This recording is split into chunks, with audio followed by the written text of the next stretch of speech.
What's new? Get ready.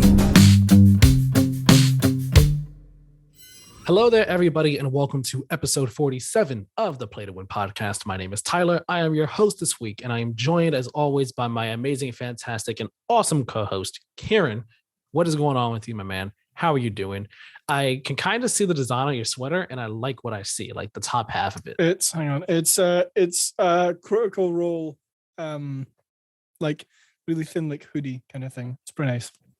Ah, nice. The Mighty Nine? Yes. That like the name of their is that the name of the party in one of the campaigns? Yeah, campaign 2. Campaign 1 was Vox Machina, which also I meant to shout. I meant to shout this out last week. Please, everyone, go watch The Legend of Vox Machina, because even if you don't enjoy or have never seen Critical Role, it's impeccably good. Nice. Yeah, I'm not a Critical Role person. I don't have the time to sit there and listen to a campaign for hours.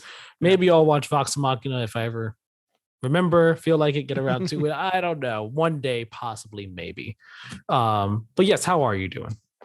I'm doing pretty good. I had a good week. I've had some good things happen, been productive, so I'm happy. Nice.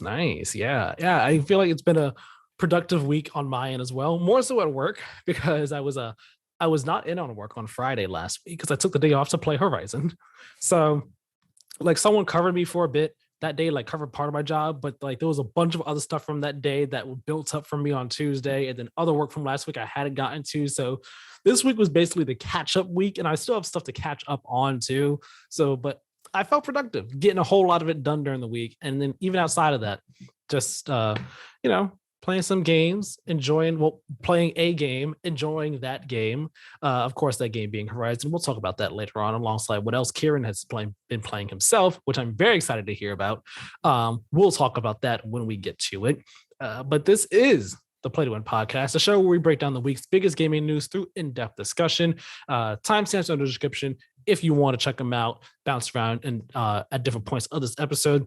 Subscribe if you are on podcast services and or on YouTube. And if you're on YouTube, hit that notification bell. That way you know as soon as videos go live, and you can see them as soon as they go live. Be one of the first people in the world to watch our content. We love that. It helps out a whole lot, especially the subscription part. Subscribe. That is very key, very important. It'll help us grow, help us stand out some more in the algorithm. So do all those things, please, and thank you. This week on episode 47 of the Play to Win podcast, we are going to be talking about two main topics. Those being that Call of Duty is reportedly going to be skipping 2023 for the first time in ever. And we also got some PlayStation updates this week, specifically on PSVR2 and a report on PlayStation's Game Pass quote-unquote competitor Spartacus, codenamed Spartacus as of right now. So we'll talk about all that stuff later on in the episode after we do the brief mentions. But before we do either of those things, we did want to take a moment at the very start of this episode just to mention and address and highlight, I guess you could say, the situation going on over in the Ukraine. Many people probably know about this already, but if you have not heard, Russia has invaded the Ukraine. It's a very, very sad, very scary, very tragic situation that's going on over there right now. For all those that are either there or have family or friends that are over there, it's not good. It's not a good situation, and a lot of people in the industry, whether it be companies that are based over in Europe or in countries like surrounding the Ukraine, nearby the Ukraine, many companies over there, they've spoken out, calling for the support from other companies in the industry, from people in the industry, from gamers in the communities. They've also, called for, hey, we don't want this war to happen. Let's not have this happen. There are also companies that are donating to different causes to help support people that are in the Ukraine that are suffering and could get any help. I know CD Projekt Red, they said that they're going to be donating a certain amount of money. I believe, I don't remember all the companies' names, but a number of different companies are making donations, sending their support. So we over here at Play to Win, myself and Keiran, we are not all that well versed on the topic. We know of what's going on. We've been seeing some headlines, or read some articles, but we don't know we don't have all the knowledge, all the foremost authority on the matter to speak declaratively in any which way on it, other than to say that it is a very sad and tragic thing that's going on. Yeah. So we're not going to linger on it too much, but of course, if you want to go find out more information like us, do your research. Make sure you are fact checking everything that you read before you retweet or like anything, because as this is an ongoing situation, of course, there's going to be a lot of misinformation going on out there on the internet and all. And of course, if you want to support everyone out there in the Ukraine, by all means, again, we'll do research and find the proper ways to support however anyone can, however you can, however we can. So yeah, we just wanted to talk about that real briefly at the beginning before we get into the news and try and brighten up everyone's day or week for the duration of this podcast, however we can. All right. So with all that being said, Keiran, do you have anything to say before we get into the brief mentions, or no? We all good? No, I think we are all good. Just our thoughts and prayers are with the people of Ukraine. There we go. I feel like that's a nice way to put a bow on that. Okay. Let's talk about some games. Let's talk about our brief mentions for this week on episode 47 of the podcast. First up, Nier Automata. It's getting an anime adaptation. I am very excited. Well, I don't want to say very excited. I'm looking forward to seeing what this is going to be like. I believe Aniplex, A1 Pictures are the ones that are going to be doing it. They put out Sword Art Online and a bunch of other different anime. So cool. I'm looking forward to it. I feel like Nier Automata lends itself well to an anime, although there are some things about the story that kind of are inherent to it being a game. I wonder how those things will be adapted, but it should be cool. Should be fun. Reminded me when I read this, I was like, Keiran still has not finished it. Keiran still hasn't played after mission 1. Yeah, geez, oh my gosh, forgot all about that. So yeah, maybe play it before you watch the show, whenever that it comes out. Street Fighter 6 was announced as well. There was a countdown going on over the weekend when we recorded the last episode, and it ended, I believe, Sunday night or Monday morning before the last episode went out. And everyone figured it was like Street Fighter 6. It turned out, yes, it was Street Fighter 6. And it was the shortest teaser. It was just, I believe you see Luke and Ryu, and Ryu's bulky. He's bulky, he's wide and really broad and everything. Has a more realistic design, and everyone was not too happy about the logo. People saw the logo and they were like, this is bad, it's basic, it's bland, it's generic. Apparently it looks like Capcom might have slightly copied it from an Adobe stock logo that they have. So I mean, it's cool. It's announced, it's a thing. More news will be coming this summer. Guardians of the Galaxy apparently initially underperformed for Square Enix, but sales have improved since then. It's just the latest in a number of games that have underperformed according to Square Enix, that whether it be Avengers or the Tomb Raider games or the Deus Ex games, what have you, Hitman games. It's just another one to fall victim to underperforming to Square Enix's standards. Although for Guardians, it's probably also because coming off of Avengers, people were just like, yeah, no, I don't really have much faith in it. Turned out, hey, it's actually a pretty good game. According to VGC, EA is reportedly planning to drop the FIFA license because the company sees it as something that's keeping them from just basically trying new things with the series. They want to do different new modes and all, and because they have the FIFA license, they have to go through FIFA first in order to be able to do those things. And I believe, I forgot who it was specifically that VGC kind of has like a reported quote from, but one of the execs over there, I believe maybe Andrew Wilson, said that the only real value that they get from the FIFA license is the 4 letters on the box, which makes a lot of sense. Makes a whole lot of sense. Also, according to VGC, we got some more sports stuff here, this time in the Lego realm, because Lego is partnering with 2K on some Lego sports games. And we know of 3 of them. They have a soccer game set for release this year. There's a racing game set for next year, and a 3rd game that's based on a major sports franchise. And apparently there may be guest characters in these games from Lego's many different crossover products that might appear. So like Harry Potter, Star Wars, Marvel, Jurassic Park, something like those type of crossover type things. Some of those characters might appear in these Lego games. Of course, none of this has been officially announced by Lego or 2K. So we have to wait for their official confirmation. But VGC has a scoop on it. So it's interesting. I'm kind of looking forward to seeing, some Lego sports games. I wonder how fun and, wacky and cool we could get with these, to be honest. Real quick, I just remember, I've been listening to some of the older episodes of the podcast, just to hear how things go, hear the flow of things and everything. And I've noticed that I say "to be honest" a lot, so I'm going to try to curtail that. And me just doing it just now was like, wait, you told yourself you're gonna try and curtail that. Let me try and rein that in some. Okay, a few more here. PlayStation Plus games from March have been announced. We are getting Ark Survival Evolved on PS4, Team Sonic Racing on PS4, Ghost Runner on PS5, and for both PS4 and PS5, we are getting Ghost of Tsushima Legends, which is the multiplayer mode that came out for Ghost of Tsushima later in the year, later in 2020. That I never played it, but apparently people were saying it was very, very good, like way better than anyone ever expected. So definitely get all of those. Definitely get Ghost of Tsushima Legends if all the reception to it is anything to go by. It seems like it's a really fun time. Let's see. You got any other thoughts on those?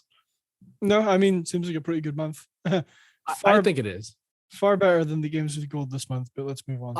I saw the Games of Gold. I was like, oh yeah, Games of Gold came out, got announced, right? And I looked it up and I was like, I don't even want to put this in the doc, to be honest. Yeah. I'm not even going to put this in the doc. I was going to, leave it out. Yeah. Leave it out.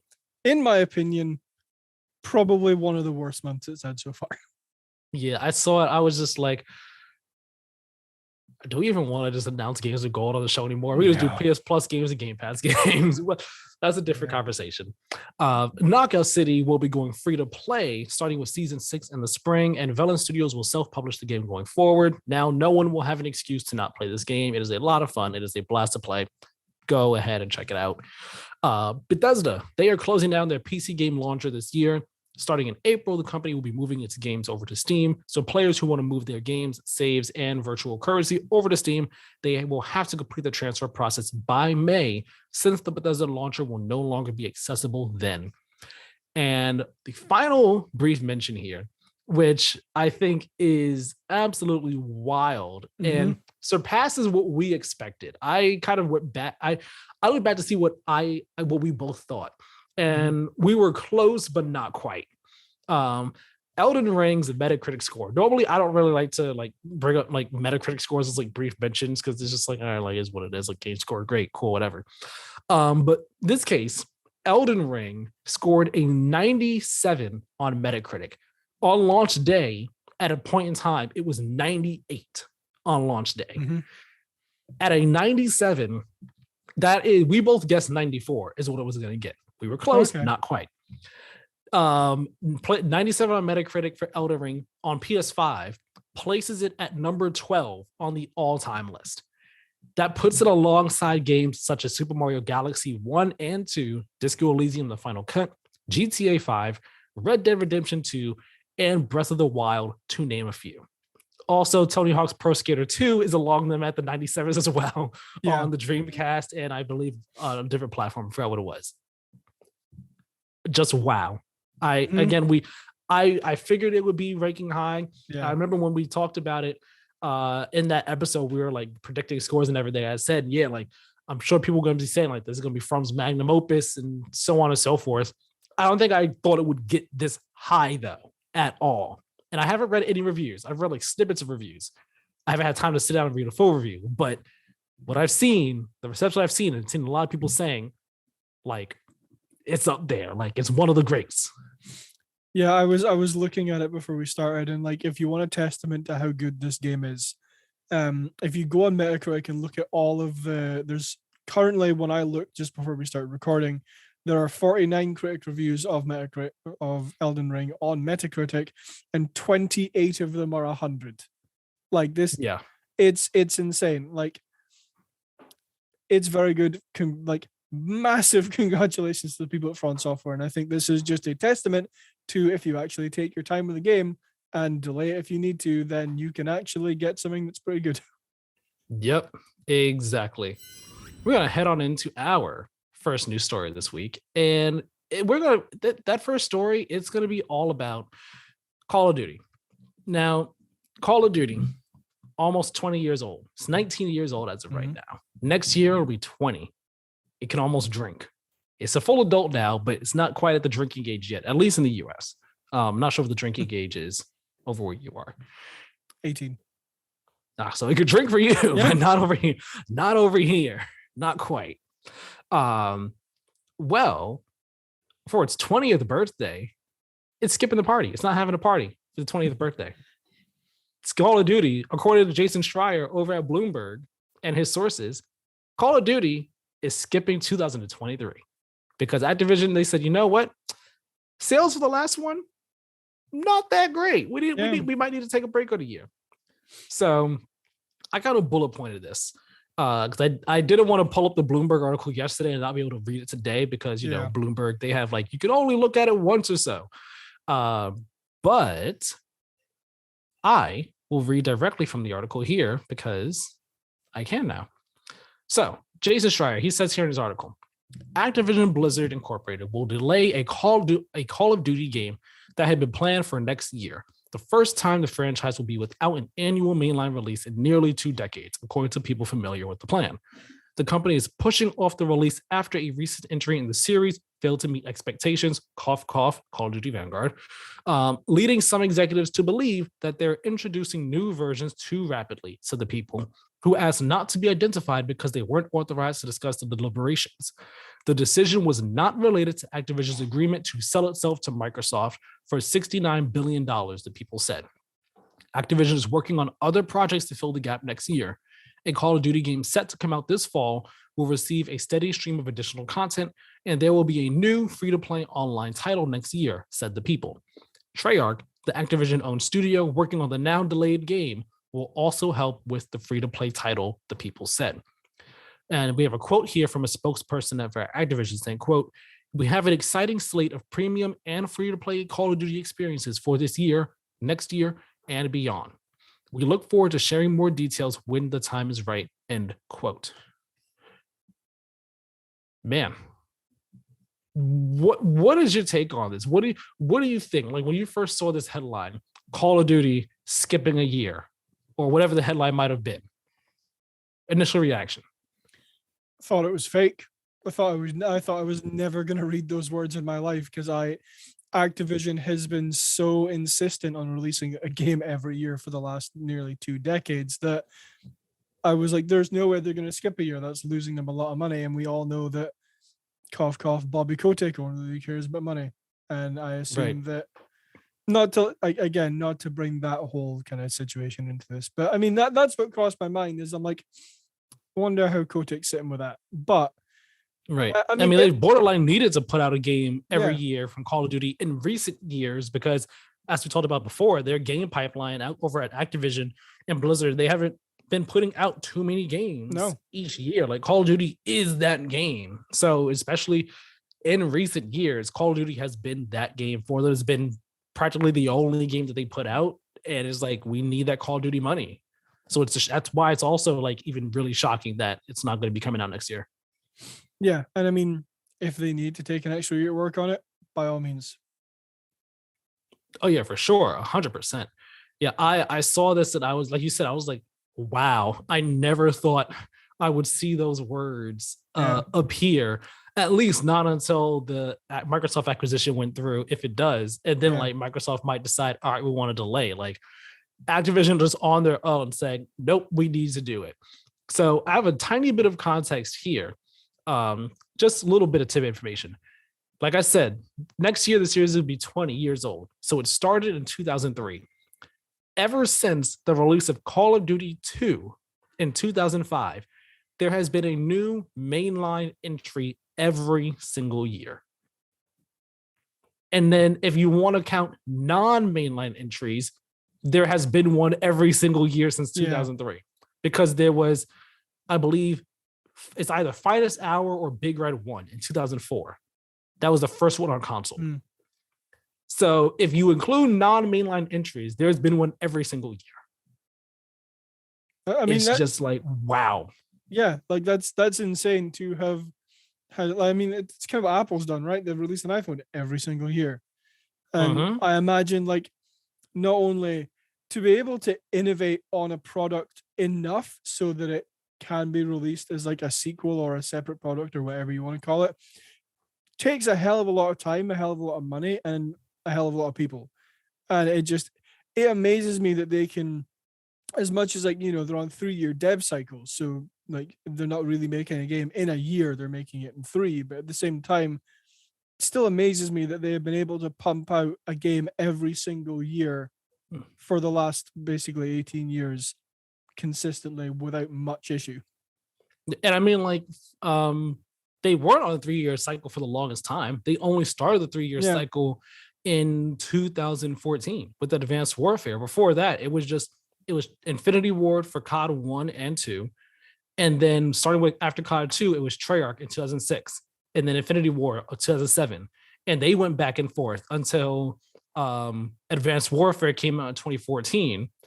Before that was Ghost by Infinity War 2013, Sledgehammer 2014, Treyarch 2015, and then Infinity War in 2016. That's when we got the 3-year for the first time. So like, it's even more wild that for a while it was literally just 2 teams just tagging off back to back like that. And I mean, the games were selling really well. I mean, that's kind of when Call of Duty was at its peak, really, in terms of sales. And well, maybe not in terms of sales, but in terms of like fan reception, that's when it was at its peak. The Modern Warfare, Black Ops, Modern Warfare 2, Modern Warfare 3, Black Ops 2 era, like Call of Duty was hitting on all cylinders back then in terms of like fans being happy and pleased with the games and all. Jason, he has a little bit of extra context here, which kind of goes into one of the questions I have. He says, the delay will have a massive effect on the video game industry. Every fall since 2005, Activision has put out a new premium entry in the lucrative shooting series. Call of Duty games regularly top yearly sales charts and have sold more than 400 million units since the series began in 2003. Last year's entry, Call of Duty Vanguard, failed to meet Activision's sales expectations, leading executives to suspect it had been cannibalized by the previous year's game. A free-to-play version released in 2020, Call of Duty Warzone, remains a massive success and may have drawn players away from the premium entries. So my question is, I guess I have a couple questions here, but one question that I have is, do we think that this is going to have like any effects on the industry at large, like good or bad? I mean, I think so, but the only one that I can really think of is like now it will give games releasing in the later half of the year more time to breathe. So like in the likes of like Battlefield 2042 or Halo Infinite, who had to compete alongside a Call of Duty game, now they won't have to do that. Right. Yeah. Like next year, who knows what that fall landscape is going to look like. Yeah. Like no one's going to have to be like, November and October, it's like it's open season kind of sort of like we don't have to worry about Call of Duty coming out and just like cannibalizing everyone for like a good 2 weeks or so. Like maybe next year it'll be GTA 6 that actually comes out and just destroys everyone instead. Who knows? But yeah, I think there's that. There's also the fact that I wonder how much of an effect this will have on like the platform holders. In terms of like money they would have gotten from their cut of sales and then their cut from microtransactions on their platforms too. Like not having a Call of Duty next year, like that's a lot of money that people like are not going to be getting in, like just by association of having the game on their platform as well. So I mean that, you know, I guess you could look at that as like maybe a bad thing, depending on how much that actually affects the business side of things for these companies. But I think it's more so really just like a good thing. Like, hey, let Call of Duty breathe. It gives, like you said, it gives other devs and games time to be like, you know what? All right, we have a window now that is open to us next fall. If we could take advantage, let's take advantage. We don't have to worry about Call of Duty. A new Halo is not coming out next year. So possibly. A new Battlefield likely is not coming out next year. Like there probably is not going to be a big shooter next year for people to have to worry about in the fall. So it gives people like a chance to breathe and all. But like that also goes into this other question of, do we think that this is just a one-off situation for Call of Duty? Or do we think that this will be the start of the series no longer being annualized? Because I know that we talked about that possibly happening if the Microsoft acquisition went through. if that goes through, and then Microsoft is like, all right, the 2023 one still comes out that year, but then the 2024 one doesn't happen because they want to like give it time to breathe. Do we think that now the 2023 game that is reportedly being pushed to 2024 is just going to be like, all right, it's this one, and the one that was planned for after that, that'll be 2026, and then 2028. Like, that's just going to be the way going forward now. I like to think so. I would like to think that, because I mean, I think I said this, or I think we both said this actually when we were talking about it however long ago, that I'm sure like Treyarch, Infinity Ward, Sledgehammer, Raven, all those people, like I'm sure they have aspirations to make other games that aren't Call of Duty, but they weren't able to under Activision. So when they do get acquired by Microsoft, I imagine that would be the time that they could be like, hey, or because I imagine they're currently working on their Call of Duty games for whatever, and then Raven will be working on Warzone. But like I imagine it's skipping a year, kind of coinciding with a timeline of being acquired by Microsoft. Then I imagine those studios specifically could say, you know what, we kind of want to do something else. Like I think a couple, like one or two of them, probably Infinity Ward and Treyarch, might be like, or actually maybe I don't know. They might be like, we'll continue making the Call of Duty game we're on just now, and then we'll move on to what something that we want to do, like a project that isn't Call of Duty. So yeah, I mean, if anyone was gonna make that decision, well, not if anyone was gonna make that decision. If any team was likely to do that, it would probably be Infinity Ward, since Sledgehammer's game, if they are making another Call of Duty game after Vanguard, that game is likely to be like in the planning stages as of right now. Like, yes, Vanguard is still like in its post-launch content life, in the lead up to Modern Warfare sequel this year, but it's likely that they're in the planning stages of whatever the next game is going to be. And because Activision and Microsoft, are still operating independently, it's likely that they're still going to be, working on ideas for their next Call of Duty game. Modern Warfare, though, that sequel, it's going to be getting, extended life. It's going to be getting content into next year until the 2024 game comes out. So it's possible that Infinity Ward's like game, if we start doing the biannual thing for going forward, that their next game, if they were to do another Call of Duty, would it come out until 2028? And that's assuming Sledgehammers came after Treyarch's. So like, they would have so much time ahead of them that if they wanted to do a different project before that, they could. Like, they would be the one to get that decision, to get the opportunity to do that first, as opposed to Sledgehammer. I think it'd be too soon for Sledgehammer to just like shift trajectories that fast. Yeah. But who knows? Yeah. And then also I can imagine like Microsoft not wanting to put, well, maybe not wanting to, but like having the idea to not put Call of Duty out every year, and then going to the studios like Treyarch, Infinity Ward, and Sledgehammer and saying, look, like, we're not going to stop you if you want to continue working on Call of Duty. Like, we're not going to say you can't. But, we're just saying that if you wanted to do something else, then, like, you're not... Because I imagine under Activision, like, I mean, I definitely said this when we talked about it. If, like, Infinity Ward went to the higher-ups at Activision and were like, yeah, we want to not make Call of Duty, they'd be like, no, make Call of Duty. So what are you doing, Surf? Get back to get back to the slums you belong to. Go back to your hole. But yeah, like I imagine Microsoft would be the company, especially if they had the idea and were planning to not release Call of Duty every year, to say, again, we're not going to stop you if you want to make it, but we encourage you to make something else, because like you say, that, like, do you say Infinity Ward's game wouldn't be out until their next one wouldn't be out until 2028? Presumably, if they put this one out this year and Treyarch doesn't come out to 2024 and the series decides to go biannual and Sledgehammer is still doing Call of Duty, Sledgehammer would be 2026. And then Infinity Ward would be 2028. Yeah. So like, that is 6 years from now.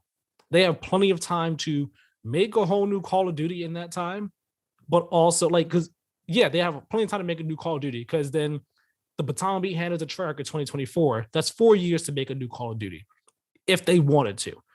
And that's also time to maybe do a smaller project as well. Yeah. On the side. But my assumption is that I would like bet money that Treyarch and Infinity Ward kind of stick with Call of Duty. Oh, yeah. Or another, either like forever or at least for one more game post acquisition. Yeah. Before one of them decides to do something else in addition to Call of Duty. I could see Sledgehammer being the one to be like, I'm out. Yeah. We're doing our own thing. Or maybe like a different spin-off of Call of Duty of some sort. Because I mean, they initially wanted to do a third-person type of Call of Duty game before the first World War II came out. Mm-hmm. I think it was supposed to be like a third-person Call of Duty set in Vietnam, I believe is what the rumor was, either a rumor or like official confirmation from the team. I forgot exactly what it was. Maybe they decided to go ahead and do that and like revive that idea. Who knows? But yeah, I think this could lead to the series no longer being annualized. I hope that if this happens, that Treyarch's game is able to actually, just get a proper development cycle. Because we've been saying it before, like Treyarch has just gotten like the run, like they've gotten the short end of the stick for the past couple years in terms of like the development times for their games, and also hopefully Treyarch's next game can be like really good and all. And I'm sure also aside from all this, like in terms of sales for Vanguard, like I'm pretty sure they also hit lower because like people didn't necessarily want another World War II game this year. Yeah. Like ever since Modern Warfare 2019 came out, we've all been saying, yeah, why are we getting another one now? Like Modern Warfare is actually really good. We don't need Black Ops Cold War. We don't need Vanguard. Like Black Ops Cold War was fine. Vanguard, fine-ish, I guess. Like that's the first one I didn't get. And although I had issues with Modern Warfare 2019, I would still happily play that game to this day. Yep. If they were still, doing post-launch content for it and everything. So I'm happy that they're going to be doing that for the sequel. What do we think that this means though for the sequel? Like, do we think that like the expectations for it are going to be even higher now that it's like, you guys don't have to like hold it down for 1 year. You all have to hold it down for 2 years now. Yeah, no, I think that's exactly it. Like if you do delay 2023's Call of Duty into 2024, I mean, as much as people right now with like the previous Call of Duty games have been like, yeah, we, give us more content. I think now they're going to be like, you need to have a fairly regular stream of content coming to Modern Warfare sequel in order to keep people engaged with it enough to keep not to keep their minds on Call of Duty, but kind of like fill that gap that a new Call of Duty game isn't going to fill. Yeah. And like, even aside from that, I mean, just like the quality of the game, like, yeah, this next one needs to be like at least as good as Modern Warfare 2019. Like it can't be, on the level of Black Ops Cold War or Vanguard or World War II. Like it needs to be at least as good as Modern Warfare 2019. Because if this is the game that people are going to be stuck with for 2 years, people will not play it if they don't like it, if it's not good. Yeah. They're not going to be playing it for 2 years. They'll just play Warzone. And if the Warzone integration isn't good, people will bounce off that and go to other games. So like there is going to be a lot riding on this Modern Warfare sequel now that pressure was not there before. The pressure was already there that, hey, we need this game to be good because the past 2 games haven't been received all that well. But now it's like, oh, we have a 2-year lifespan for this game, and it's going to be on us to ride it out. Ooh, okay, hold on. Expectations are going to be raised there. So I'm hoping it's really good. I'm looking forward to it. I'm actually excited for this one, unlike Cold War or Vanguard. Like I'm excited for this game. So we'll see how it turns out. I have a question for you. And what's up? I'm fairly certain the answer to this is going to be no, but it just popped in my head. I thought it was interesting. Do you think they do some sort of like paid story DLC? Like in 2023? Like a story expansion or something? I mean, not like massive in scope, just like, maybe like whatever the campaign for Modern Warfare sequel is going to be, you'll meet characters in that in that story. So do you think they could do like, similar to how like Battlefield 5 did its campaign, where you have like, these like mini stories of like a bunch of different people? I don't. Okay, so if they were to do story DLC, I don't think it would be like vignettes like Battlefield 5 and Battlefield 1. It wouldn't be like that. I think it would be either like just a straight up continuation of Modern Warfare 2's story, in some way, shape, or form. Just I don't know if it'd be like a full on sequel complete continuation, but more maybe like a in between kind of thing. Because I mean that's kind of what happened with that's what happened with the first Modern Warfare. The first Modern Warfare came out, and then Spec Ops, the Spec Ops mode in it was supposed to like continue the story afterwards. Of course, Spec Ops kind of sucked, but also Warzone's story continued on from the main campaign. And like added stuff on in a way. But like obviously it wasn't full on main sequel. It just added like some little story elements to give context for characters being added to Warzone. So if they were to do story DLC, it'd be a first for the series, of course. And we can't really speculate on how deep or substantial it would be without knowing the content of that game's campaign. But I could see them adding maybe a short, let's say 6-ish mission campaign that's a couple hours long. And I can see them doing that possibly. I don't think it's likely though. I think what's more likely is that all their resources will be dedicated to making new maps, new operators, and continuing the story in Warzone, because Warzone's the bread and butter. That's what they would do most likely. And then there's also their other free-to-play game, whatever that's going to be. So I think that's the more likely route to go down. But an idea of story DLC, that is a cool idea. I do like it. It'd be nice to see. Be nice to see that. All right, so let's shift gears. Let's talk some PlayStation. We got 2 big PlayStation updates this week. And I say 2 big. They're big, but like only add some extra details, like minor details of things that we already knew about. So first up, we'll talk PlayStation VR2. Sony this week just dropped the headset. They said, hey, here's a blog post. Boom. This is what the headset looks like. And it looks like a VR headset. I don't say that in a bad way. It doesn't necessarily surprise me by how it looks. I meant to look up actually what the current PSVR headset looks like, but I forgot to. I'm gonna look it up now. And sorry, go ahead. I looked up just for the show because I wanted to have that comparison, and then I looked at PSVR and PSVR2, and I'm like, oh, they painted the front white. Go ahead. I was just gonna it does look different, right? It doesn't look identical to PSVR 1, but it looks quite similar. Yeah, so like the original PSVR, and maybe Keiran will like throw up like side by side comparison shots for those who don't know. But the original PSVR, like the front, it was more of a flat front view on it, and it kind of like curved onto the sides, but the sides were still flat. It was more like a rectangle thing that had a bit of curve on the sides, and then the top part was not big and bulky, but kind of like a bulge there at the top, for like where your forehead would be. But the new one, it's the front. It's more curvy. It's not as like straight, like flat rectangly, like not so much like a flat screen like the original PSVR. It's more just like a curve. It just curves around in a bit. It's a slight curve to it, and the little bulge that was on the original, kind of where the forehead would be, it's not really like that. It's just like a little looks a bit like a handle of sorts. It's tough to explain, but when you see it, you understand what I mean.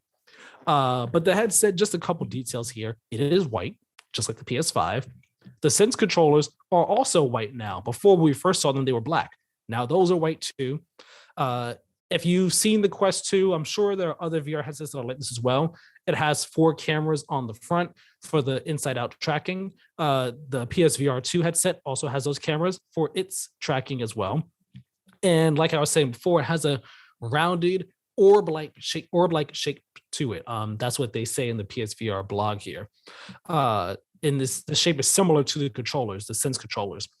And when you just grab a few little details from the PS blog here about it, and who wrote it? It was Hideaki Nishino. He's the senior vice president of platform experience over at PlayStation. He says here that they paid close attention to ergonomics in regards to weight, size, and adjustability. So now it is slimmer and a bit lighter than the original PSVR, which if you look at side-by-side comparisons again of the units, it definitely is slimmer. And I'm sure the lighter part, it looks like it could be lighter as well. Of course, you have to have it on your head to actually know that for yourself. Yeah. But I can see what he means for sure. Yeah. And the headset features a vent that allows air to flow out so the lenses don't fog up. And he says the vent, it's like on the front in between the display and the lens. It's tough to see, but if you zoom in actually on if you could kind of see it on the first picture on the blog post, but if you zoom in on the second picture, if you zoom in on the VR headset itself from the side view, if you looked at the front where the black, like the lip of the black part of the headset is, you can kind of see in between there and the white that they have like the little vent holes. Yeah. So that's weird. I was like, okay, like it's real subtle. You won't see it unless you're actually looking for it. Yeah.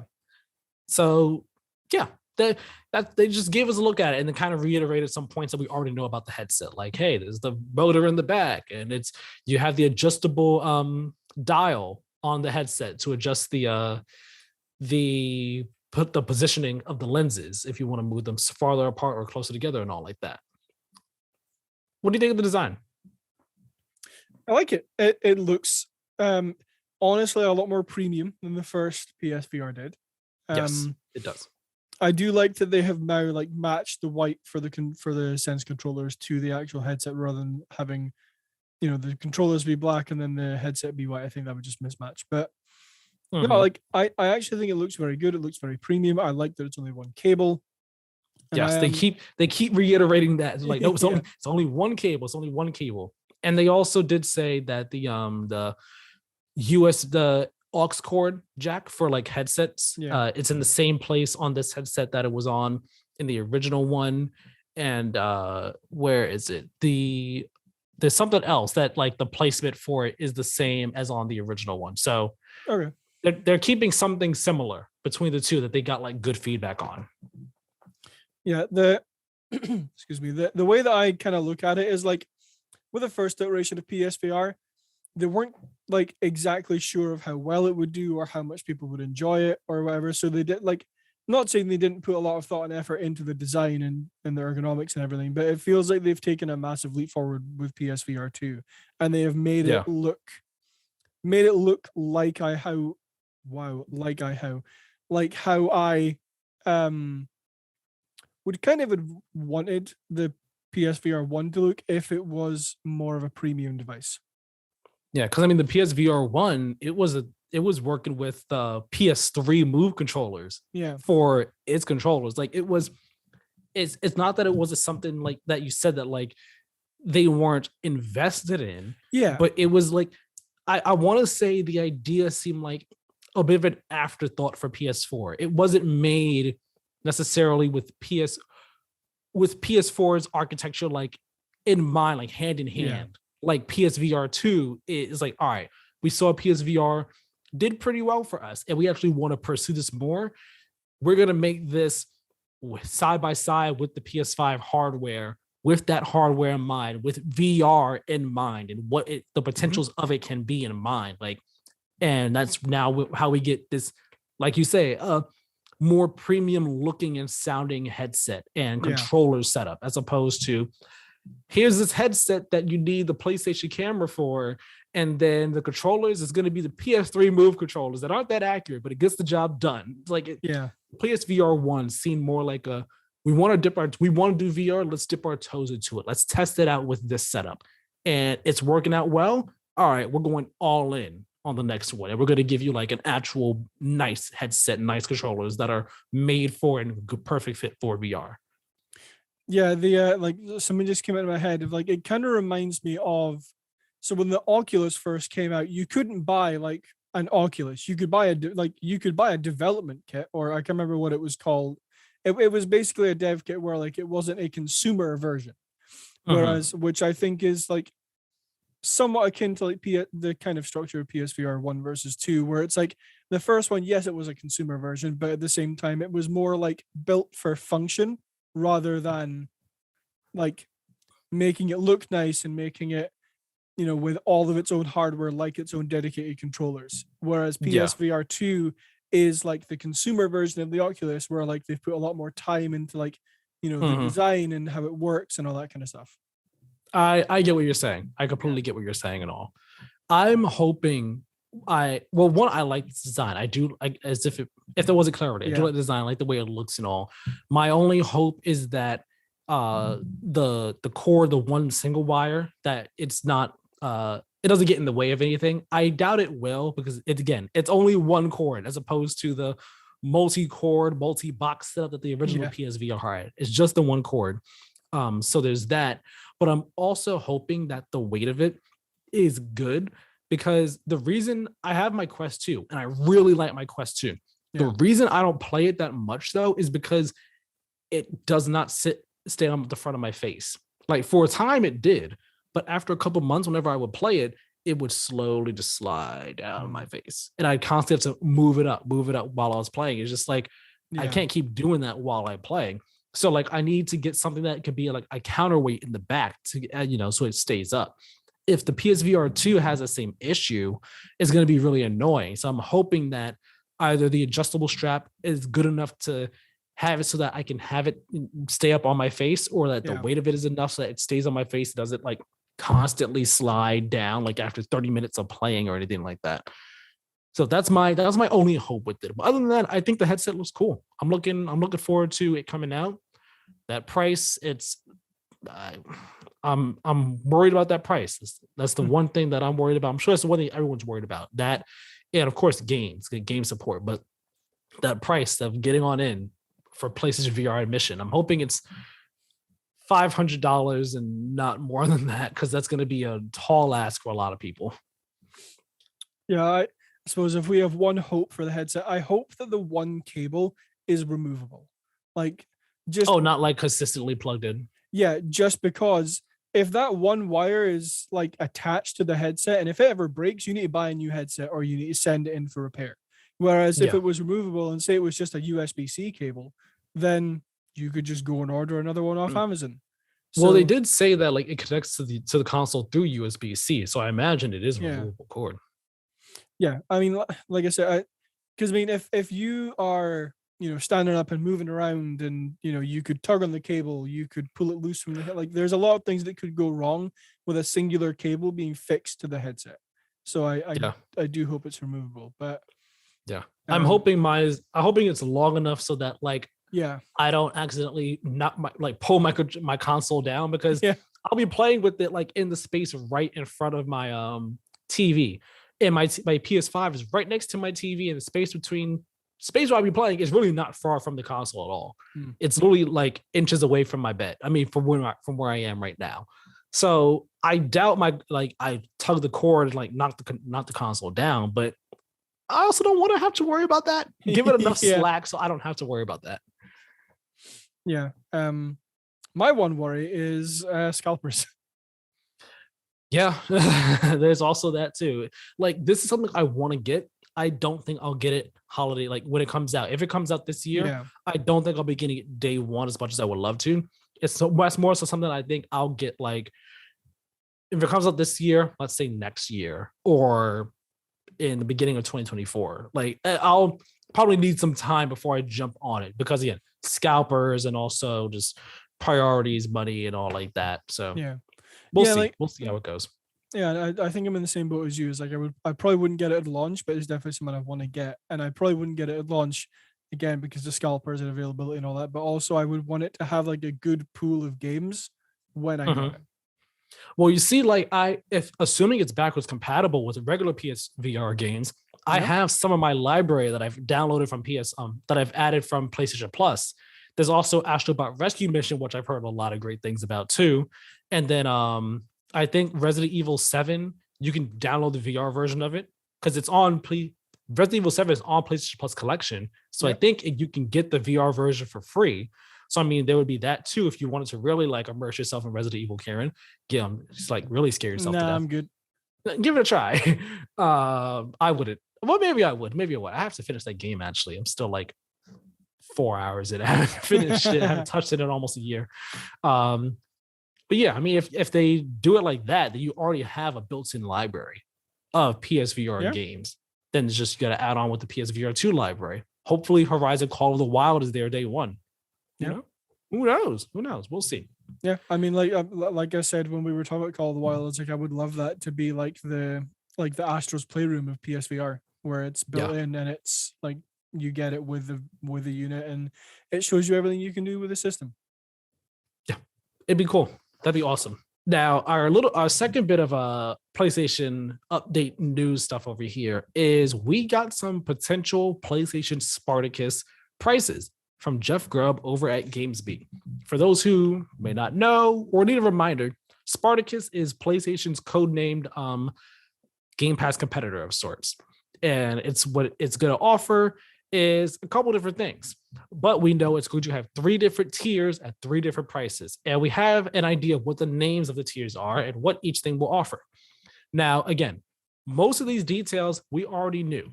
We already knew what each tier was going to have. We did not know before were the prices. And of course, these prices are not official, they're not confirmed. But as Jeff Grubb says, I think he says like it's either he got this from a source or it's like basically like it's leaked information that's all but true. I'm just going back to his article right now. And yeah, basically they just got a scoop and it seems like this is what the prices are going to be. But of course, anything can change. So here are the 3 tiers. At the bottom tier, we have PlayStation Plus Essential, which is $10. And of course, this is monthly prices. So $10 per month. This is basic PS Plus. This is the PlayStation Plus that we have right now. They get you online gaming, free monthly games, cloud save, special discounts. So, but bottom tier, current PlayStation Plus essentially. That's not changing. $10 per month. Second tier is PlayStation Plus Extra. This gets you a catalog of older games that you can download for $13 per month. This catalog of older games, one can assume that it would be the games you could download off of PlayStation Now. That's what one would assume based off the information we have. So just basically, as all the rumors have been saying, basically taking PlayStation Now and merging it with PlayStation Plus in a sense, and just getting rid of PlayStation Now on its own. That's $13. PlayStation Plus Premium is the top tier, and that is $16. PlayStation Plus Premium gets you everything from below and also game streaming. It gets you a library of classic titles and game trials for new PlayStation games. Although this last bit, it's unknown if this is for all games that are on PlayStation or just like first party games. So like we don't know when they say trials to new PlayStation games, like if the next Naughty Dog game is going to be the trial, like if only like the next Naughty Dog game, the next Guerrilla game, those games will have the free trial, or if saying, I don't know, Lego Star Wars 17 or all right, let me pick a better game because that was just one I pulled out of nowhere, like Suicide Squad, Kill the Justice League, third party game, if that would get like a free game trial. So one more time, bottom PlayStation Plus Essential, $10, current PlayStation Plus, basic what we have right now. PlayStation Plus Extra is $13, gets you that, and also a catalog of older games that you can download. PlayStation Plus Premium, top tier at $16, gets you game streaming, a library of classic titles, and game trials for new games on PlayStation. We know these prices now. What are you thinking? Do we think that these prices are fine? Are they good?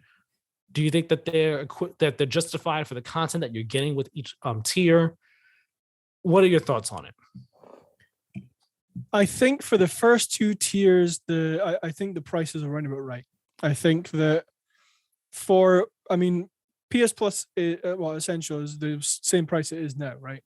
Yeah, $10 per month. Yeah, so that doesn't change. And I mean, PS Plus Essential as it would be is already pretty damn good. So that I don't have a complaint with. Paying an extra $3 a month for a catalog of older games you can download. So basically, like, even if it was like half of the games in PlayStation Now, that's still like 300-400 games. So like an extra $3 for an extra 400 games, sign me up, 100%. Yeah. The one that I have like a little bit of an issue with is PS Plus Premium, where for $16 gets you game streaming library, classic titles, and game trials for new PlayStation games. I think if it was for not like every single game that's launching on PlayStation, but like, say it was every PlayStation first party title and all games from, or like a majority of games from like bigger third party publishers, so you could try them before you buy them. That I think would be worth it. But if it's just for PlayStation first party games, which they release like 2, maybe 3 a year at most, but usually 2, that one I think would probably be better suited at maybe like $14, $15. I don't know. In my head, there's just something not clicking about $16 for that kind of jump up in features. And I also think that if they offered something like Game Pass or Game Pass Ultimate does, with like, you get like a 3-month trial for Discord Nitro or a 3-month trial for YouTube Premium or Spotify, or you get these in-game packs for Apex or Call of Duty Warzone or whatever, then I think PS Plus Premium would be a pretty good deal. But as it stands right now, I don't think it's an absolutely unreasonable price. There's just something not clicking in the back of my head with the list of features versus the price. Well, real quick on your last point there about like exclusive like packs or whatever in free to play games, you get that with PlayStation Plus right now. Oh, like as a PlayStation Plus subscriber, as a PlayStation Plus subscriber, you can get like there's a set of like free skins you can get for Fortnite right now. Oh, okay. I'm pretty sure they have like some that are like that for Apex too. If I forgot where it is, but I think it's like in the special offer section of like the PlayStation Plus category on the PS5 or PS4. Like they have that as a thing. And I think it gets, I don't know if it's only like, hey, here's the one for everybody forever. I think like sometimes they add like there'll be like a new one that gets added every couple months. I don't know, because again, I don't play those games that like really take advantage of that. So like it doesn't really matter to me any which way. But that is a thing on base PlayStation Plus right now. Actually, sorry, I have one more thing to add. Something that I think would be very beneficial for PS Plus Premium, like PlayStation have they bought part of Discord. So why, you could incorporate Discord Nitro into that. Well, they didn't. I don't know if they bought it. It's just that they announced like a partnership and integration. They I'm pretty sure they invested money into Discord. Yeah, they shouldn't buy them though. It was some type of like partnership announced. I forgot the specifics of it. Yeah, so they could include Discord Nitro as a I was gonna say that after you mentioned it before. Like that's gonna be one of the other things. Like I think that they could do it. That is something they could do, and of course they just have we might find that out when they officially unveil all this stuff. Like who knows? Yeah, or like you could say you get Crunchyroll Premium, you get Funimation Premium. Like they have things that they could put into this service at the higher tier that would kind of bolster up a bit. Like I'm interested to see when they officially announce it, what all you will get included in your $16 a month, if that's the price. See, I think that they would want to keep PlayStation Plus gaming focused. I don't think they want to start mixing in multimedia stuff into PlayStation Plus, although it'd be a good value proposition. Sure, throw in Crunchyroll in there, throw Funimation stuff in there too. Yeah, that'd be awesome. But then that starts as they would say, crossing the streams, bleeding the waters in a sense. And I think that they want to keep gaming stuff focused on gaming stuff and the media stuff focused on media stuff. I think that's kind of what they want to do. I mean, you look at the PS5 right now, media is its own tab. Like you don't have your gaming stuff and your media stuff combined. Like they are separate. So I don't think that they would add Crunchyroll into PlayStation Plus Premium, although it would be a fine value proposition. But then it brings up the question of how many people find the value in that.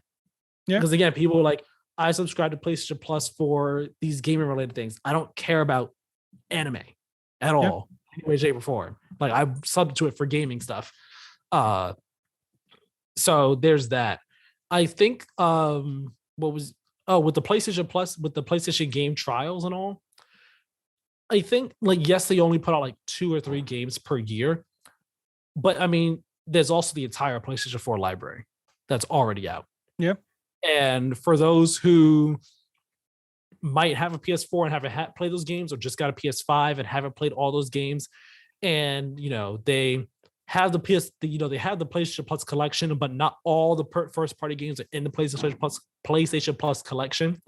That's a way to try out some of those older games that they never got around to.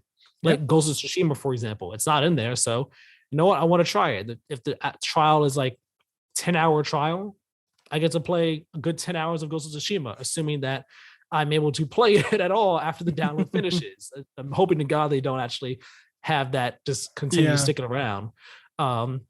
Sackboy, play a trial of that.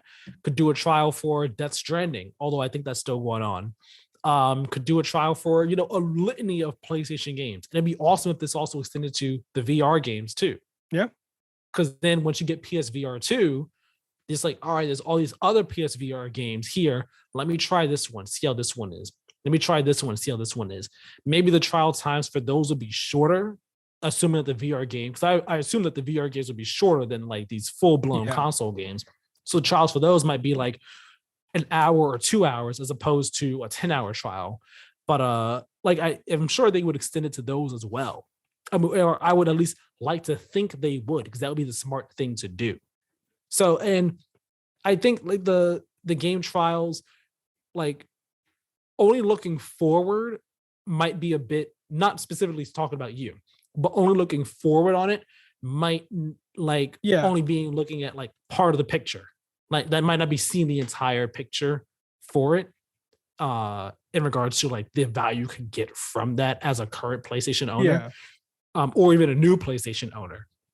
And I saw other people saying online, oh, game trials isn't that, like, that sucks. It's not the same as like getting the games day one. Yes, it's not the same as getting the games day one, but it was never like, it was always like a cold day, gonna be a cold day in hell. Yeah, exactly. Maybe before we saw PlayStation put their games day one on a subscription service like this, as they've already said, not sustainable, not at least for their games, or for them, period. But putting these game trials on there is a way to get people to be like, you know what? I'm going to try the next Hideo Kojima. I'm going to try Death Stranding 2. I heard weird things about the first one. Let me download this trial of the second one. And if I like it, I'll buy it. Yep.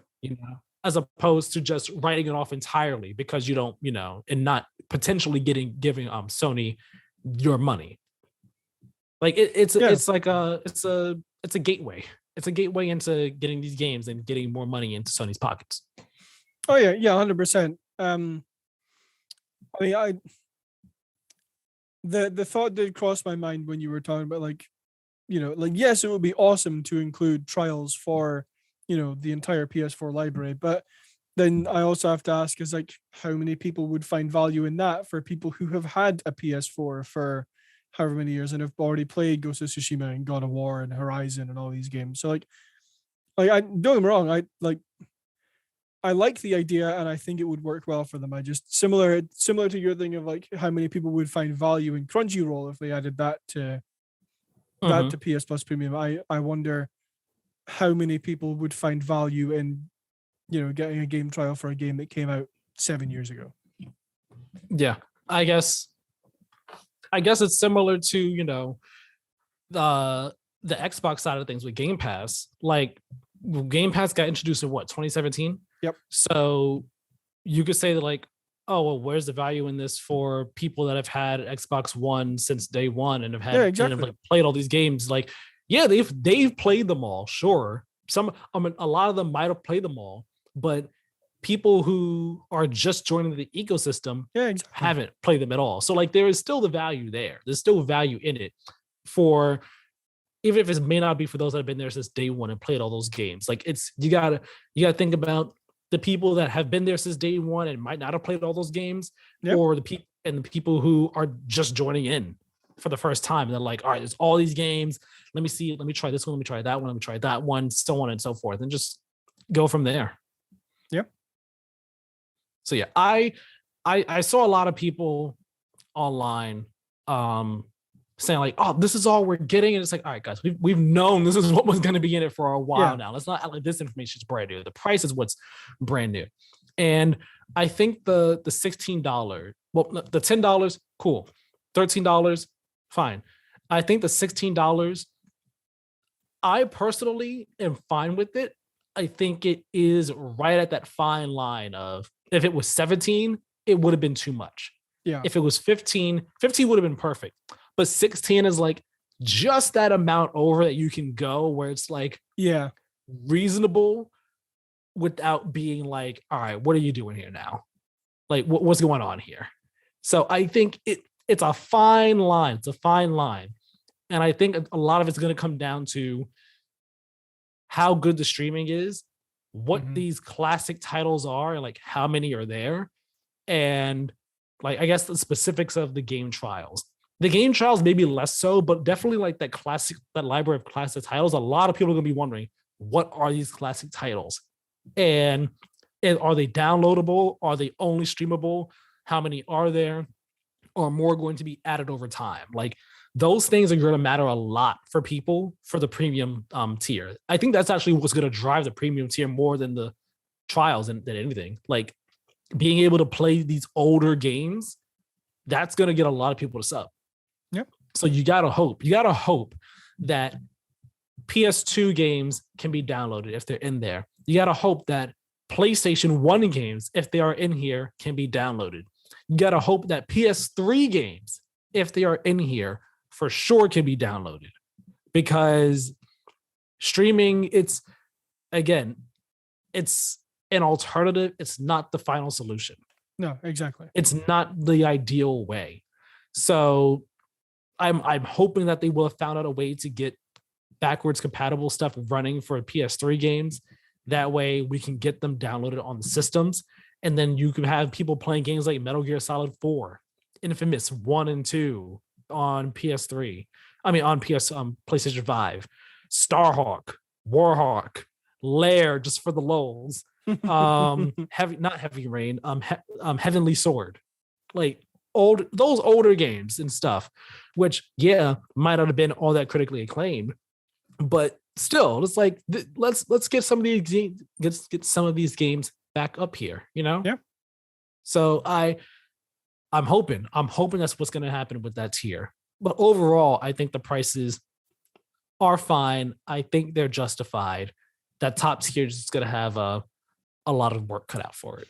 Yeah. That's it, really.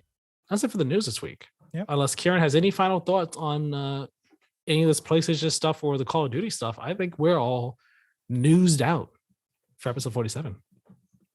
Yeah, I would be in agreement with you on that. All right. So then, with all that being said and out the way, we're gonna jump into what we've been playing this week. I'll go first real quickly because I don't think I'll have as much to say as you do. Well, I have stuff to say, but I imagine we'll want to talk a bit more about what you've been playing. Of course, I've been continuing Horizon Forbidden West this week. When we recorded, I had only played about 8 or so hours. I am now at like 26 hours into the game. I am a healthy chunk of the way through. In terms of story progress, I am going to get Demeter. If you know what I mean, you know what I mean. I'm going to get Demeter, and I got the other two things already. I got the other two things I need. I'm now going to get Demeter. So I met like the Tanakh leader. He's really cool. I met some of his people and all, did stuff with them. Really love those characters. Really like that story arc and all like that. Went on down to Vegas. Did some stuff down in Vegas. Vegas was cool. Vegas was awesome. I'm not going to spoil anything about what goes on there, but that was really cool. So now I'm going even further west. to do another set of story stuff. And I'm still really enjoying the game. I'm still having fun with it. I've noticed more technical issues. And again, they're minor things. Yeah. Like for example, I was like taking out some robots and stuff, and there were like some Tanakh rebels on the machines, right? So I killed everyone, and then like one of the bodies was just like spazzing nonstop the entire time, just spazzing out after it died. And I was just like, you're not that uncommon a sight. Like not specifically like spazzing, but it's like just weird minor glitches and bugs like that. Yeah. Which again, they are minor in the grand scheme of things, and they don't like impair the actual game and like the enjoyment of it. But it's just another one of those things where it's like, yeah, could have used a bit more polish here. Could have used a tiny bit more polish on this game. Yeah. Again, just like the clipping when through ladders, when you jump onto the ladder, she kind of swings a bit, like her body just visibly just goes right on through it a bit. Yeah. Like the climbing, I love that you can have more freedom in terms of like climbing up surfaces and all like that. But even that could be like janky in terms of like getting from one point to another can be a bit janky. And like even when she does it, sometimes her body, like it'll be right here and she'll put her arm like her arm will go like her arms are like this, and then she'll put her arm like under and backwards and then move over. Like it's weird seeing it sometimes. It's like these like minor things. They don't like drag the game down. They're like, let me rephrase that. They don't make me sit here and say, man, this game is like bad. It's like not like that. It's just like could have used an extra like once or two more times over of polish to like iron these things out some. They did put out a patch in the week to fix some like visual bugs. I was even noticing some of those where like I was doing one side mission. It was a side mission where I was helping an Utaru like set of people. I was helping them. I had to go get some like tubs or like containers from they're not the snap turtles. It's the jaw ones. I forgot what they're called. I think they're called like the wide jaws or wide maws or something like that. I don't think I've met them yet. They're good. I like the design. They're fun. They're fun. They have like this giant mouth, and when it opens up, it has like a vacuum inside it that like sucks stuff in. Oh, okay. They're cool. So I was doing a mission for the Utaru where I had to go get some containers from them, and you have to climb up this like inside this cavern, inside this cave, get to like the top of this mountain, up to where these machines are. And when you're going up, there was a point where like I was about to be at the very top, and the lighting was just visibly changing, like on a snap fly. Like it was like someone was just flicking a switch, just like flick, like constantly. If like I would go to one point, like right there at the cusp, I would like jump, and the lighting would change instantly. And it was utterly bizarre because I wasn't trying to go up just yet. I was trying to like go around and grab something else, but the lighting was just changing. It was like if I hit a certain elevation point, the lighting would just instantly change. It was really weird. And then like, it was another point where I was in the open world going to somewhere, forgot where, but the day-night cycle was like going on overtime. It was like, it's nighttime. Wait, no. Speed it up. We need to be at like noon right now. What do you mean it's 11 p.m.? We need to be at noon. Let's get it going. It was like, I was like, is this supposed to be doing this to like try and catch up for a story reason? Because I was nearing a story on mission. So I was like, is it trying to do this so it can be like a certain time of day for the story mission? Or is this just like the time of day just being all kinds of out of whack? I wasn't quite sure. And I can't stress enough, like these bugs and like things happen. And it's not like I'm sitting here like, oh man, the game's again. Yeah. But I'm just like, interesting. Yeah, I'm like, okay.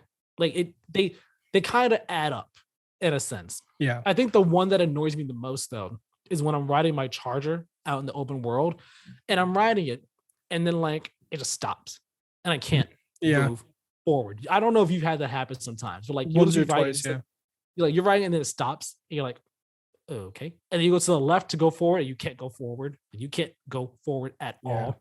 So you got to back up and then go like around. It's like you hit like a weird invisible wall of sorts. Like that's happened to me sometimes. And sometimes when it happens, like machines are coming after me, and I'm like, no. Now is not the time.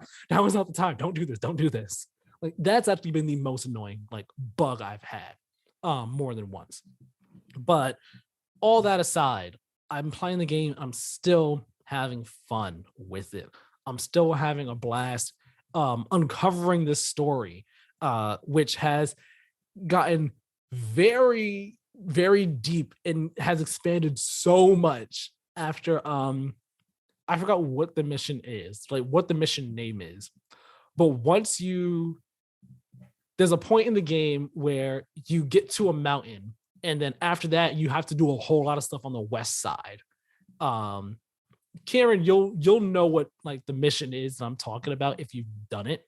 Because it's the mission that basically you do this, you get here, and then after that, now you have to go find these things in the world, like these 3 things in the world. Yeah. After you once you do that, and then it's like, oh, we're like taking the lid off this story and explaining so much stuff. And once I hit that point, I was like, I'm so fascinated learning all this information and like just the mythology and lore behind the world of Horizon has just been blown up in such an awesome way. I'm in love with it. I'm loving the side characters that we meet again. Hikaru, I believe, is the name of the Tanakh leader. Meeting him and interacting with him. Katalo, he's one of the marshals of the Tanakh clan. Interacting with him, like just learning about the Tanakh and their different tribes that they have, their different clans, and how their different leaders are. It's so awesome and so fascinating. Like there's like in the beginning of the game where you meet when you go into the embassy, and the embassy you meet Marshal Vashav, who was formerly a Karja. He got captured, and you're interacting with him, and he's telling you like, yeah, like all the things that we had learned before, that was told before, like being there with the Tanakh, I learned might not have been all that true. Like they actually have like this different type of lifestyle that's not what I've been told. So then like you see some Tanakh and you're like, whoa, they seem so vicious and stuff. But after you spend all this time with them, at least so far right now, it's like, he's right. Like the Tanakh are not kind of what I thought they were gonna be. Like they're like their own people. They're not like these vicious, crazy murderers, bloodthirsty killers out here. So like I'm enjoying all that. Same with the combat. I've gotten better with the combat, you know, again, just learning each of the different machines and stuff. The melee combat, it's good. It gets a bit finicky sometimes, but it's still fine. It's still cool. Most of my time is just with the bow and arrow anyway. Just like pow, pow, pow, pow, pow, pow, pow. But yeah, I'm enjoying Forbidden West. I'm hoping to be done with it by the time we record next week. That may or may not happen, because I also want to like do side stuff too. Like I'm enjoying this game so much, so much. I don't want to just like mainline to the end of the game now. Yeah. But I'm having a good time with it. We'll see where I am progress wise next week. Yeah, if I've done like 1 or 2 story missions since we last spoke. So I am, without like going too much into it, I am going to somewhere to get permission to go into a cave. I know what you're talking about. Yeah. Oh, I know where you're going. Yeah, you're going to, I mean, this isn't a spoiler, but you're going to it's a plain song. The Utaru, like that. There's their capital, I guess you could say, the capital of the Utaru. Have you gotten there yet or no? No, I stopped like outside of Plainsong because it was late and I wanted to go to bed. So you've never like been inside Plainsong though? No. This would be, Plainsong. Plainsong is beautiful. It's probably my favorite environment in the entire game so far. Okay. Like, bar none, it is gorgeous. I posted pictures on Twitter. Like I posted like a nice thread like of like screenshots I have and everything on my Twitter. And I posted one from Plainsong and I was like, it reminds me so much of Kilika from Final Fantasy X. Like if Final Fantasy fans will know exactly what I mean, they'll get why I made that comparison, because it's just so cool. I love it so much. I don't want to spoil anything for you about it. You'll see it when you get on in there. But that's enough about Horizon Forbidden West, unless you have more to say about your experience playing it. Nope. All right. Keiran has left the Forbidden West and he has gone to the Tarnished Lands. I'm forgetting the name of them. The Lands Between. The Lands Between, yes, because he is a Tarnished, and he has been playing Elden Ring. Yeah, surprisingly, he did it. Yeah. Tell me about it. You take the lead here on Elden Ring. You're playing it on PS5 as well. Why didn't you get it on Xbox? Just out of curiosity. I don't know. I just like I looked at the Xbox version, I looked at the PS5 version, and I was like, it doesn't really matter what platform I get it on. So I just like essentially closed my eyes and was like, and picked PS5. Okay, cool. I was just curious. Yeah. So I'm going to start the gameplay. Okay. Now, very surprisingly, I've been playing Elden Ring. Even more surprisingly, I've actually kind of been enjoying it. Don't get me wrong, I am in the very, very early stages of the game. The gameplay I have here is I've played it for maybe like 45 minutes to an hour. So it is like right at the start of the game. But like it is a lot more accessible. I feel, and FromSoft said this themselves, like it is more accessible than their previous games. I will also say, I was about to say real quick, I saw someone say on Twitter, they made a nice distinction that when talking about accessible, you should say approachable if you mean like it's easier to get into as opposed to accessible, since accessible and approachable are two different things. And I was like, that is an important distinction. Sorry, yes, I meant approachable. It's a lot less challenging, I feel like, up front than my experience with something like Bloodborne. Okay. But the gameplay I have here is basically you're walking through a cavern basically, and this game is like, I've watched a bunch of reviews for it. I've watched a bunch of like, or read a bunch of like, not like guided walkthroughs and stuff, but like, you know, things to do in the world, and everyone's like exploration in this game is the best. Like the open world is like very unique and well thought out, and there's a lot of stuff to do, and you should just explore. So do you not have a torch? Because this cave, the cave is super dark, or my screen is just like glare and everything. No. So this cave is super dark. I don't have a torch yet. I'm pretty sure it's designed like that. So that's why I didn't make this section like massively long, is because like you can't like really see what I'm doing. But the more important part does have campfires in it, so it's more visible. Gotcha. For your life in here with an ally, I think, right?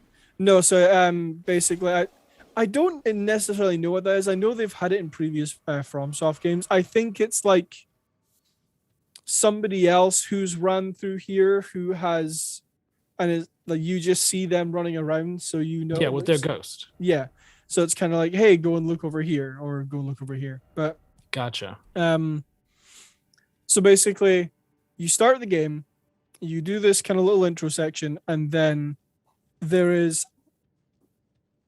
I don't know. It's not really a spoiler, but I don't think I'm going to say it anyway, just in case. But then basically you wake up in a cave after something happens, right?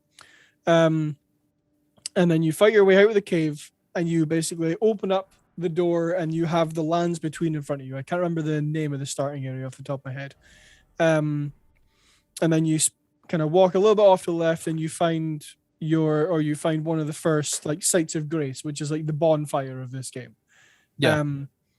From what I have seen, they are a lot more available than in previous FromSoft games. Like they're a lot more dotted around. But I think that's just because the world is like fully open and is much larger than what they've previously made.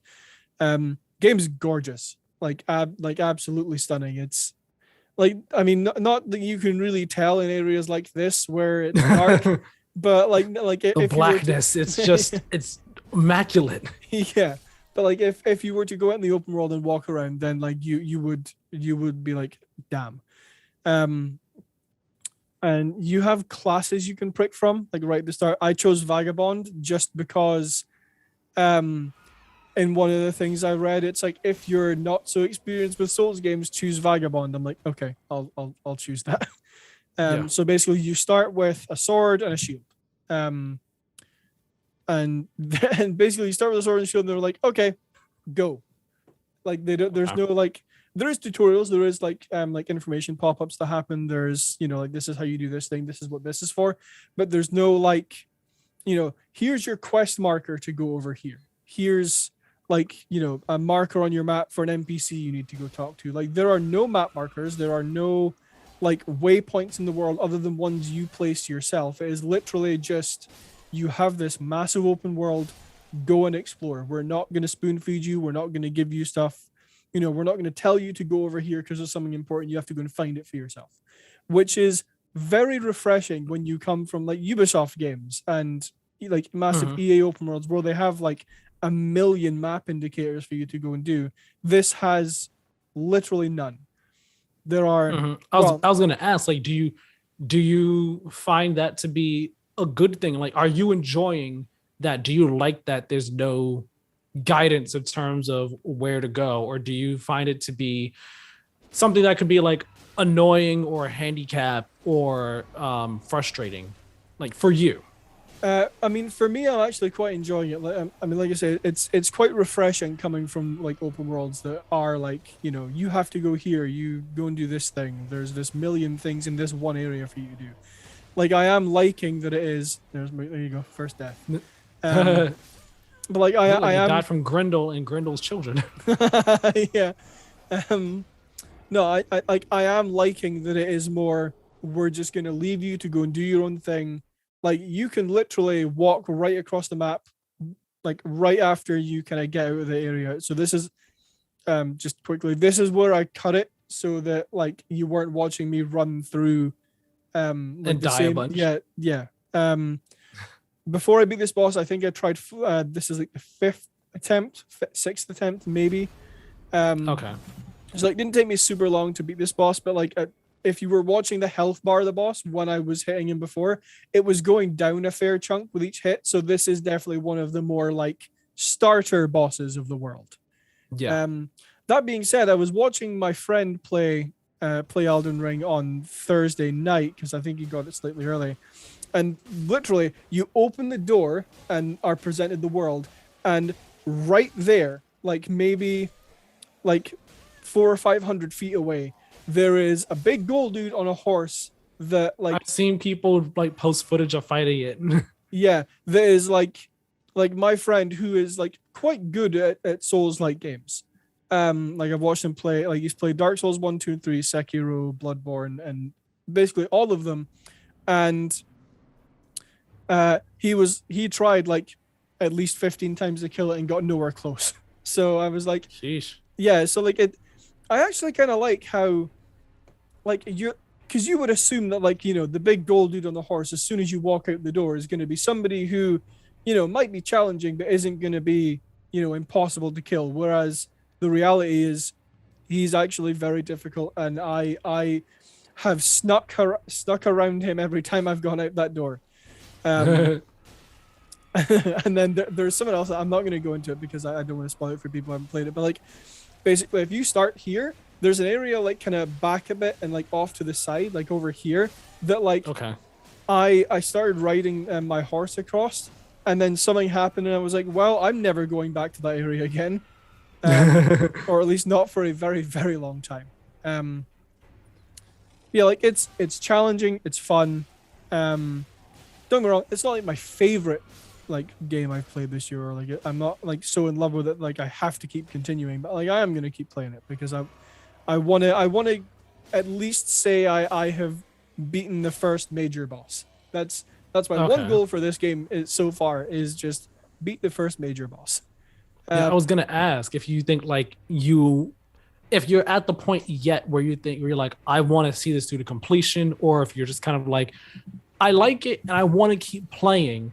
If you're like gonna stop at a certain point, or like, are you thinking right now that you want to try and complete this game? Like I know you said my goal right now is to beat at least one boss, or the first boss. Like, do you think like you actually want to like finish the game, like get to the end and beat it and all, or you're not quite sure if you're like that in love with it yet, or if the game is like gotten so difficult that you're like, woof, about to put you on hold, or don't know if I'll be coming back to you.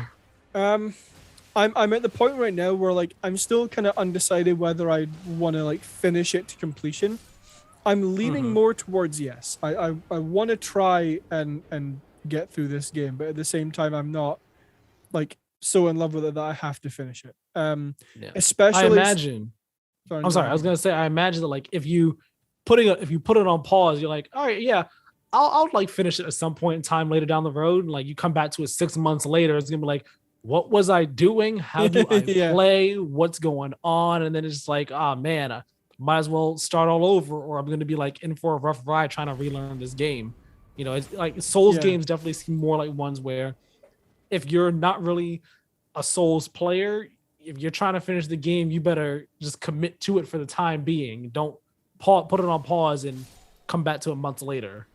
Yeah, it reminds me of the meme where it's like I've seen it on TikTok a bunch, where it's like you pick up a game after like 6 months and it cuts to Gandalf from Lord of the Rings, be like, I have no memory of this place. Exactly. But no, like I'm definitely not super turned off by it. I'm enjoying it more than I thought I would. Because I mean, like I have said on the show many times, I am not a Souls person. I'm not good at video games. Like I tried to beat literally the first boss in Bloodborne 60 times and couldn't do it. So I never played that game again. But this is one where I'm like, because it is more approachable, and I think they have kind of tailored it to where if you're a veteran of the Souls series, then you're still gonna really enjoy it. But at the same time, if you are not super versed in the Souls series or like or a From Soft game more broadly, then you can still get into it a bit easier than you could say Dark Souls or Bloodborne. But like, okay, that's good. See, there you go. I beat the boss. Yeah. Congratulations. Thank you. But yeah, like now just not to die from the the minions. See, that's another thing I actually quite like, is like the minions are scared of me now that I've beaten their big. Oh really? Yeah. So I didn't realize that. I saw them just like beating you up after you killed him. Yeah. So like I think the gameplay's way to end here, but like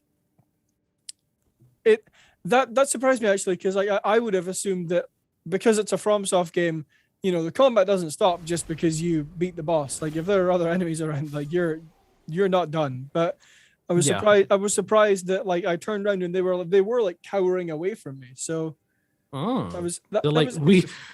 we kneel beneath your power. Yeah. You tarnished, we escape. We are beneath you. Don't harm us, poor skeletons. Don't ever do anything to us. And then I'm just like, sword. It's not like we were attacking you 2 seconds ago. Yeah. I'm enjoying it more than I thought I would. I'm definitely intrigued to continue, although I don't know how far I'm gonna get, because everything that I've watched, especially like a couple of reviews, the reviewers have said like I'm a well-versed veteran of the Soul series or From Software games, and there were bosses that I was like, I can't beat it. I can't do it. So I'm like, how is that gonna work for someone like me? But yeah, I'm gonna continue it. I'm enjoying it more than I thought I would, and I am looking forward to playing more. So do you think between this and Horizon, which one do you think you'll be focusing on more in the lead up to Tiny Tina next month? Because Tiny Tina is a month from now. Yeah. So what do you think you're gonna do in terms of like bouncing between these two? Probably Horizon. For the only reason that I think it is much more feasible that I am going to finish a lot more of Horizon than I'm going to finish a lot more of Elden Ring. Okay. But I mean, you don't know how much the Elden Ring bug might bite you. It might bite you real hard, and then next thing you know, you're like, I'm staying in the lands between. Yeah, exactly.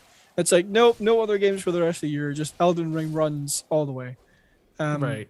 Yeah, like it's a little bit difficult to kind of keep track of, like get the hang of like when's the right time to dodge, when's the right time to parry, because like I mean there was a couple of moments in the gameplay where like I thought I rolled out of the way of something, but like because like the boss will be like ramping up an attack over here, then I roll out of the way and then it's like a boom. I'm like, oh, they're like, oh, okay. You're like, oh yeah, I'm safe. You thought you were safe because actually I'm over here. Yeah, like I complete like oh my Shinderu moment. Oh my gosh. Yeah, no, enjoying it so far. Cool. Yeah, I'm seeing the reviews. I was like, see, like I already thought the game looked cool and I wanted to get it, but I wasn't sure. Sorry, keep talking. I'll be back in 2 seconds. Okay. Yeah, like seeing all the footage of the game before, I was already like, man, it looks cool and I want to get it. I just don't know if I will though. And then after seeing like some of the snippets from reviews and everything, I was like, man, y'all are really making me want to play this game. It's just time wise, it doesn't fit into the schedule at all right now. I'd rather like try Demon Souls, try going back into Demon Souls, which I already have, seeing how I fare with that, and maybe doing Elden Ring like later in the year or something. But like the FOMO is getting to me right now. Like I really want to play it, but I'm happy that you're enjoying it. Other question: have you had any like technical issues? I know that people have been talking about like it's buggy, frame rate issues, so on and so forth. Like on PlayStation, PC, Xbox. Like, have you had any technical issues, or has it been like a fairly smooth experience for you? It's actually been pretty smooth for me. Like, I mean, the only thing that I've really noticed is like there have been like quite a few frame rate issues, but nothing that is like game breaking. Okay, it's not unplayable. It's honestly mainly when like you're turning around. Like that's really the only time that I've really encountered anything that I've like really noticed. Like there'll be a couple moments where like, you know, like a frame or two might drop when I've been walking through the world, but when you're turning around, it can sometimes like turn stop. But like it's it'll be stuttering and all like that. Yeah. I've seen people talking about that. I saw someone actually post a clip where they were like on their horse fighting some enemies, and the game like straight up stopped and like continued, but when it continued to like sped up, like a video that like froze for a moment is like trying to catch up because the video actually kept on playing. Like I saw footage of that, and I saw someone saying like, yeah, like that's something that kind of happens a lot in the later half of the game. So I'm happy that it hasn't been too bad for you. Yeah. Sorry, the thing I went to go grab. So the box you get is like a box, but it's got the game box, then it's got this little space, which has this thing in it, which is a bunch of like, you know, you get like artwork for the game, and you get a patch, and you get this poster, which I thought was which I thought was cloth, but it's not. But like you get this poster. Ooh, that's cool. Yeah, that's good art. Yeah, so like I like that it's not. I like that for this they didn't just go like a typical like, you know, you get a game in a box and that's it. They give you like, you know, like you've got like artwork from the game and stuff, and then it's also like Cyberpunk. With that game, it came with like, you know, a bunch of little postcards and so on and so forth. Yeah, and then you also have a few stickers. Neat. That's cool. Yeah. Well, awesome. You're making me want to play Elden Ring. You're making me want to jump on and join everybody else in the lands between, but I'm not doing that just yet or anytime soon. So that'll be a bit before I join everyone else that's tarnished, unfortunately. But that's it, right? You got nothing else to say about Elden Ring? No, I think I'm good. Think you're all good. All right. Well, then I think that'll do it for us here on episode 47 of the Play to Win podcast. Thank you all so very much for watching and listening. I hope you all enjoyed this episode, the different conversations that we had on it. Remember, go check out our site, playtowingames.wordpress.com. It's a home for all our content. You can read written reviews and previews over there. And yeah, just go check it out. It's a cool place, cool site. You can follow us over on Twitter and Instagram at Play to Win a Game for updates on the show or other things that we may post, such as we might post like screenshots from whatever game we're playing. Instagram on the story, we might do a poll of sorts. You never know. Just go follow us over there on Instagram and Twitter. Go check it out. Also, subscribe to us on YouTube if you are on YouTube. Hit that notification bell as well. And subscribe over on podcast services too. Like, comment, share, leave reviews, 5-star reviews, please. They are all very much appreciated. If you're over on YouTube or on Twitter and Instagram, let us know what game you're playing. If you're playing Horizon, if you're playing Elden Ring, and let us know what your experience is like. Tell us about the adventures that you're going on, about the monsters that you're killing in Elden Ring or being killed by in Elden Ring. Let us know how your journey in the Forbidden West is going if you are exploring over there. Let us know what game you're enjoying and how your experience has been, what type of fun you're having. Now, you can also tell us those things as well if you want to talk directly to us on social media. Keiran, where's your social media? Where can people find you? I'm going to stop promoting my Instagram just because I don't use it. But you can find me on Twitter at Badlynet, BADLYNET, all one word. Yep. And you can find me over on Twitter at Tyler Miller 2496. Talk to me over there about Horizon. Look at the screenshots I'm sharing over there. Or Kingdom Hearts stuff. Kingdom Hearts, the 20th anniversary is a month away. And I'm very excited about that. Not the 20th anniversary event. That's going to be in April. But just the 20th anniversary of the series is March 28th, which is a month from the day this episode goes live. So very excited about that. So hit me about Kingdom Hearts stuff. I want to talk Kingdom Hearts with people. But with all that, that's going to do it for us over here on the Play to Win podcast. Thank you all again so very much for watching and or listening. We will talk with you all next time. Have a great one. See you all later.